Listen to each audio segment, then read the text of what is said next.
Welcome in to the Veiled Archive. Well, welcome in. I know this one is getting out there a little bit later than I wanted to. I had slated it for the 27th, but we were still on holiday, many miles away from home. So we're a few days late. But they did pack a lot into this one, so buckle up. It's going to be a long one. And I know, again, I've been saying that a lot lately, but we've been finding some real gems as of late.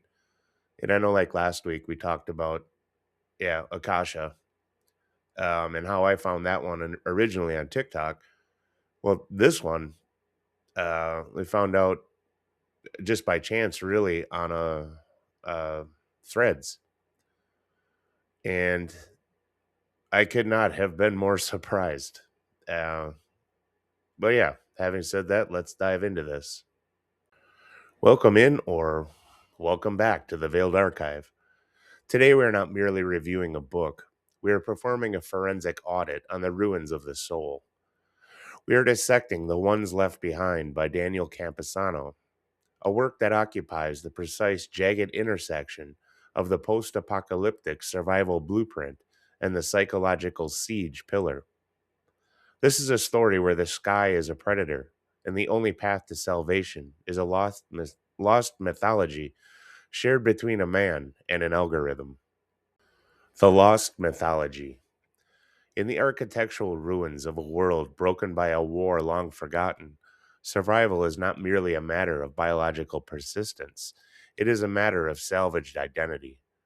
The narrative anchors itself in the lost mythology of its protagonists, a structural framework where pop culture remnants from an elder's memory have evolved into the folklore of a new primitive era. The protagonist, named Dorian after a forgotten interstellar explorer, exists in a state of atmospheric lockdown. The world is defined by the literal and metaphorical falling debris of a cosmic conflict, a mechanical pressure that ensures the threat is always overhead, inevitable, and impersonal. Dorian is a man of the wasteland, but he refuses to be its victim. Utilizing Mad Maxian ingenuity, he tinkers with the wreckage of Terran and alien technology to build a wind-powered vessel. This sail car is more than a vehicle. It is a vessel of agency, a physical manifestation of his transition from the psychological siege of hiding to the actual or active pursuit of the horizon. The primary structural pivot of the novel is the triangle of trust formed between Dorian, his wolf companion Alpha, and the voice on the radio, Aimee. To Dorian, Aimee is a godlike protector, a digital sentinel guiding him through ruins he cannot navigate alone. This relationship marks a profound departure from the lone wanderer trope, forcing Dorian into a state of dual dependency. When he sets out across the wastes, he is not just gambling on the strength of his sail. He is placing his life entirely in Amy's digital hands. This is a gamble of absolute trust, an emotional vulnerability that would have been a death sentence in his past life of trauma-informed solitude. As Dorian navigates the debris-strewn wilderness, he encounters remnants of the social contract, most notably a pair of skeletons propped together in a final embrace. This scene serves as a memento mori for human connection, igniting an envy in Dorian that signals his internal shift from survival to integration. However, the path to reconstruction is haunted by the systemic sin of his mentors, Mike and Marion, whose betrayal serves as the cursed foundation Dorian must dismantle before he can truly reach the ocean on the horizon. This synopsis establishes the structural integrity of the soul as the novel's central theme. We are no longer looking at a simple wasteland. We are looking at a reconstructionist odyssey. What sets it apart? The refusal of handholding. What truly elevates The Ones Left Behind within the archive is Daniel Camposano's disciplined refusal of traditional exposition. In an era of hand-holding narratives, this book is a fortress of mystery. It does not explain the world to you. It forces you to inhabit its wreckage. The architecture of internalized trauma, instead of the standard info dump, prologue, Camposano utilizes psychological residue. The reader is subjected to fragmenting, visceral nightmares that haunt the protagonist. These sequences function as a structural static. They are intentionally intrusive and distracting, mirroring the real-world mechanics of PTSD. You aren't just reading about a man with a past. You are experiencing the same cognitive interference that prevents him from being fully present in his own survival. The mirror and the memento mori, dual reflection. There is a profound usage of symbolic architecture within the ruins.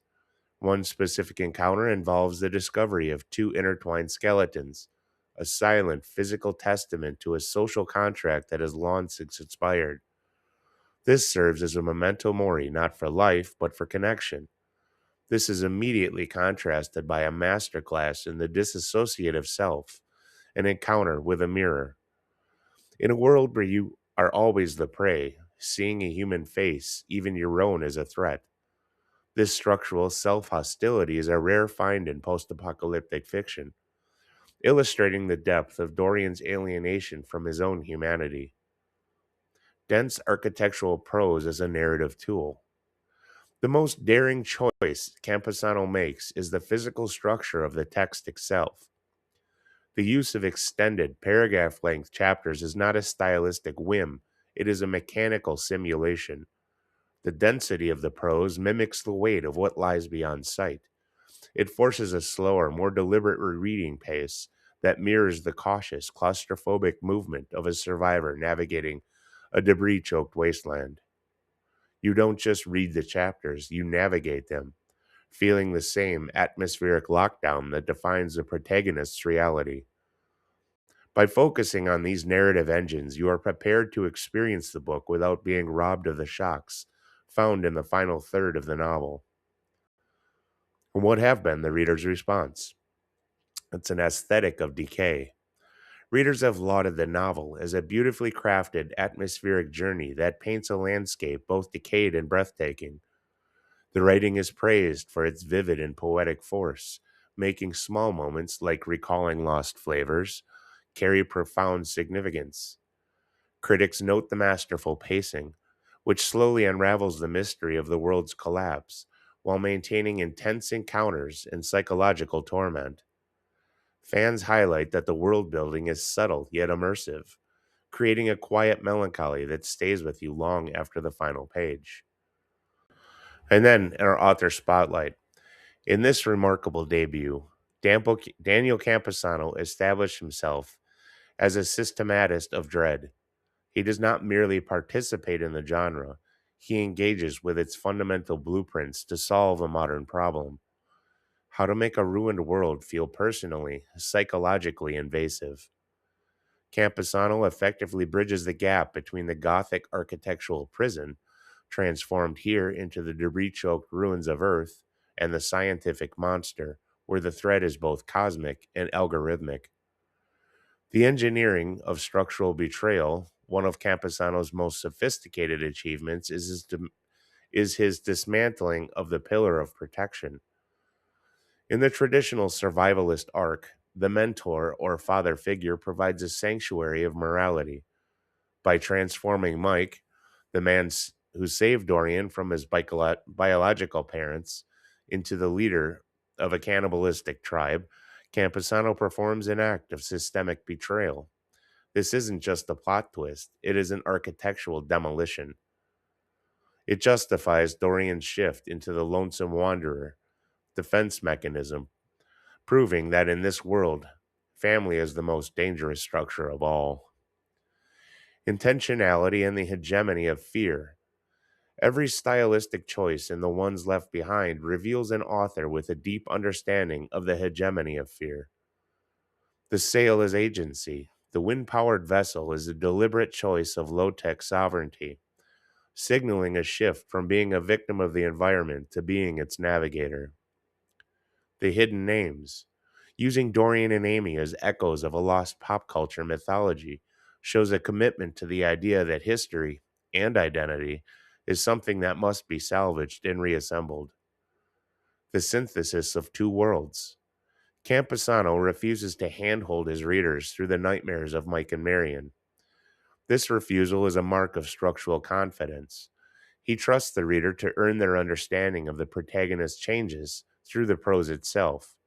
By the novel's end, it is clear that Camposano doesn't just write horror, he builds it, brick by shattering brick, creating a reconstructionist odyssey that provides a definitive handoff to the next generation of indie authors.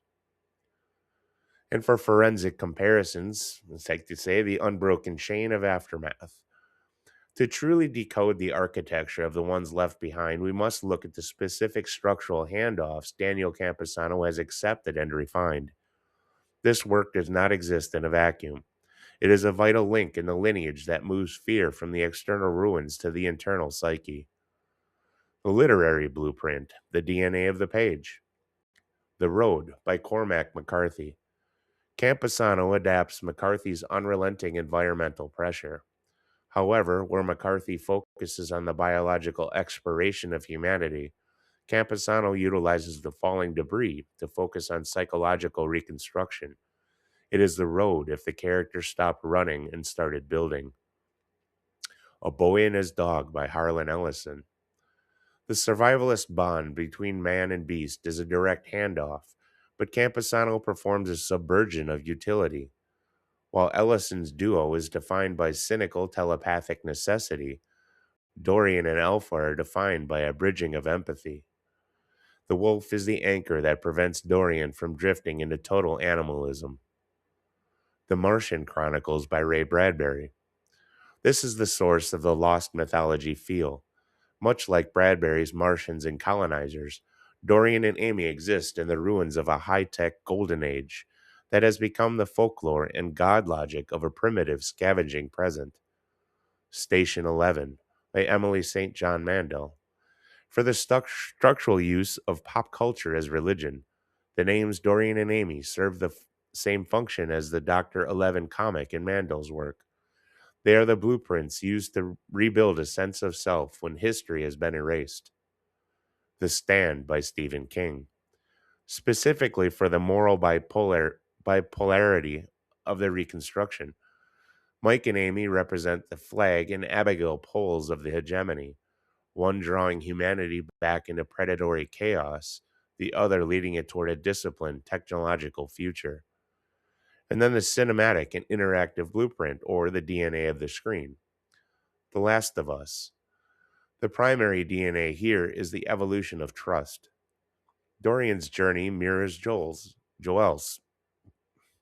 a transition from a walled-off survivor traumatized by past family failures, Mike and Marion, to someone capable of the vulnerability required for societal interaction. Mad Max Fury Road. This comparison is rooted in mechanical agency. The wind-powered sail car is a direct descendant of the war rig. It represents the shift from being a victim of the wasteland to being a navigator of it. It is a vessel of the soul, powered by the very elements that destroyed the old world. Jacob's Ladder by Adrian Lynn. For the dissociative narrative structure, the fragmenting nightmares and the mirror scene in the ruins evoke the blurred lines between reality and psychological haunting found in this cult classic. It's the feeling that the demons you see are actually your own history trying to ground you. And Children of Men, for the maritime symbolism of hope. The final transition of the novel toward the ocean horizon directly reflects the human project. The idea that the sea represents a structural reset where the falling debris of the old world finally loses its power over the survival. This extensive lineage proves that Daniel Camposano is not just an author of indie horror, but a Gothic integrator who has successfully synthesized 50 years of speculative dread into a single cohesive Reconstructionist myth. And then my review, The Reconstructionist Odyssey. Daniel Camposano's The Ones Left Behind is a masterclass in earned understanding. This is not a passive reading experience. It is a narrative endurance test where you don't just observe Dorian's transformation, you undergo it. The structural transition from his trauma-informed solitude to his eventual 180-degree comprehension of societal interaction in the final act is perfectly calibrated. By refusing to hold the reader's hand through the intrusive nightmares of Mike and Marion, Camposano ensures that when Dorian finally encounters the seed of his own destruction or a path to hope, the reader feels the full crushing weight of that revelation. The author successfully treats the protagonist's psyche as an active battlefield, where every scrap of salvaged trust is a hard-won victory against a backdrop of systemic betrayal. What defines this debut as a standout in the archive is its flawless intersection of survival horror and the experimental psyche. Camposano navigates the unbroken chain of dread by proving that the most terrifying ruins aren't the shattered skyscrapers, but the fractured mirrors of our own identity. By the time the triangle of trust between the man, the wolf, and the digital sentinel reaches its zenith, the novel has evolved into a profound meditation on the structural integrity of the soul. It is a work of hopeful realism that suggests humanity is not defined by what we lose in the collapse, but by what architectural complexity of what we choose to rebuild from the debris. This is a definitive handoff from the masters of the past to a bold new voice in the hegemony. And then, of course, my take. Well, as readers, a lot of us are turned away the moment we see extremely long paragraphs. That is the case in this book, but stick with it because Daniel Camposano uses that as a narrative tool. And by the time you get to chapter 3, you'll understand why or have an appreciation for it, as it does an immense amount of world building and character progression um, through the physical world around him, as well as um, entering his mind and dealing with his own psyche. And we're right there with him the whole time. Um, like I said, I know that it can be distracting, but do yourself a favor and push through it. While you're doing that, pay attention to the subtle details that might be in there. And initially, if you gear yourself towards paying attention to sensory details specifically um, of the environment, of how how this man with no name interacts with everything around him, it you'll understand why that narrative decision was made by the author. Once you get into chapter 3, you start seeing some dialogue and a little more action is taking place. And from then on out, it's almost hard to not turn the pages and keep reading. Uh, this is definitely one of those books that I couldn't put down. And as we stated through the beginning portion of this, through every section of the video, there are so many um, mechanics at work. I think that's probably the best way to phrase it, highlighting and praising the author's ability to navigate all sorts of complexities. And once you really get into the nightmare scenes, which do happen quite early in the book, I think you'll understand what I mean by that. Um, Complexities in survival itself, but the complexities with his own psyche and trying to deal with the trauma that just won't go away. It is persistent and it's a